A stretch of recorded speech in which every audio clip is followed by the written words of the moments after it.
irmã que nos acompanha no grupo de reflexão bíblica São Jerônimo. Hoje, 30 de julho, a igreja celebra a liturgia da quarta-feira da 17ª semana do tempo comum.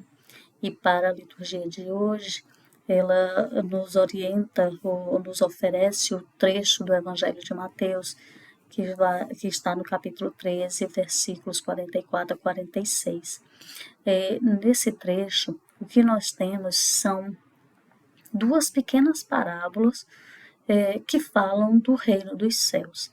Sempre bom lembrar que Mateus não fala reino de Deus, como é comum em Marcos, que é a sua fonte, mas ele fala de reino dos céus. Então, tem essa variação na forma de se referir ao reino.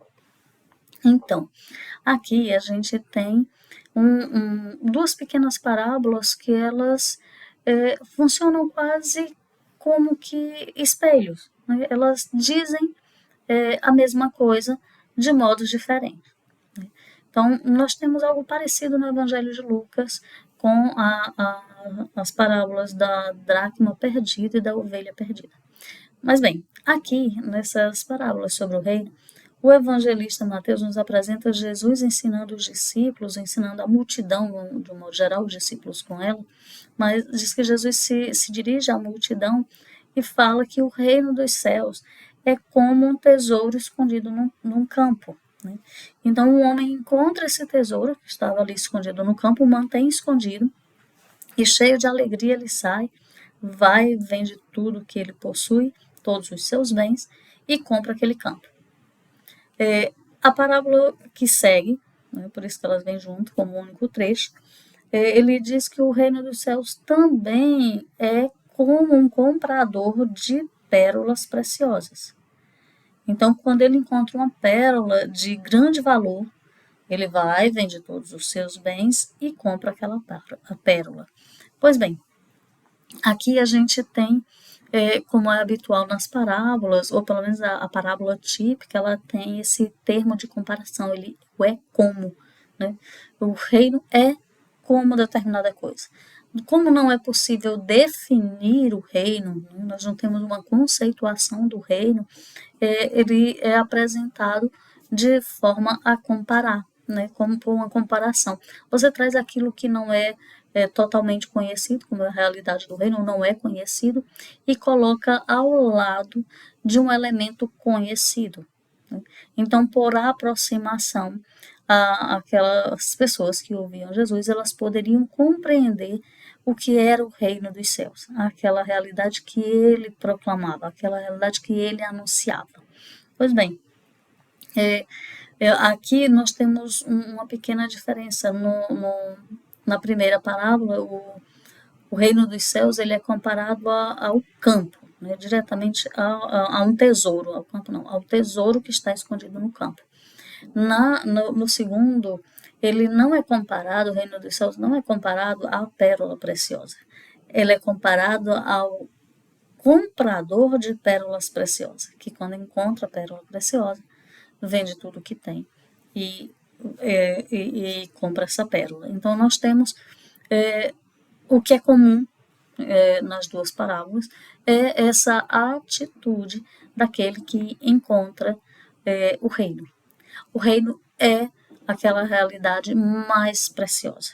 É aquilo que todos os bens, tudo aquilo que nós consideramos de valor, de importante, como a gente fazer? Aquilo que rouba, entre aspas, o nosso coração, aquilo que nos faz desejar ter ou possuir aquela coisa, nada disso é maior do que o reino. Tudo aquilo que nós consideramos valor diante da realidade do reino, ela se torna menos importante ou de valor inferior. E o reino de Deus, o que nós podemos dizer sobre o reino de Deus, ou o reino dos céus, como Mateus fala. Então, o reino dos céus é, na verdade, essa expressão que parece conteudista, o reino, né? Um objeto, ele é uma realidade dinâmica, a gente sabe disso por outras parábolas também, chamadas parábolas do reino. mas ele é mais do que dizer que ela é uma realidade dinâmica.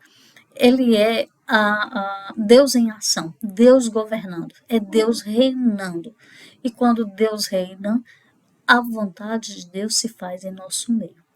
Então, o reino dos céus, como essa execução, vamos dizer assim, como o reino de Deus, como a vontade de Deus em ação, ele e é a opção de muitos estudiosos e intérpretes dos evangelhos, eles vão falar do reino dos céus ou do reino de Deus como não como reino, mas como reinado. Né? A expressão do evangelho é reino, mas o que essa palavra, o que ela quer dizer é Deus reina. A vontade de Deus se faz em nosso meio. Então, quando a vontade de Deus se faz, o que nós temos? Nós temos relações justas. A justiça se faz presente em nosso meio. Mas não esqueçamos, o reino não se perde o seu ponto principal, vamos dizer assim, a sua ancoragem. Quando nós falamos de reino, nós estamos falando de uma forma de governo. Quando se toma essa expressão para falar disso, Deus governa. Não é qualquer outro governo humano, Deus governa, a vontade de Deus se faz. E Deus é justo. Então, o que ele quer são relações de governo que sejam justas. As nossas relações interpessoais, elas vão ser justas se nós vivemos numa sociedade justa. Se as instituições que governam as pessoas, a sociedade, se elas se pautam pela justiça. É isso que se espera.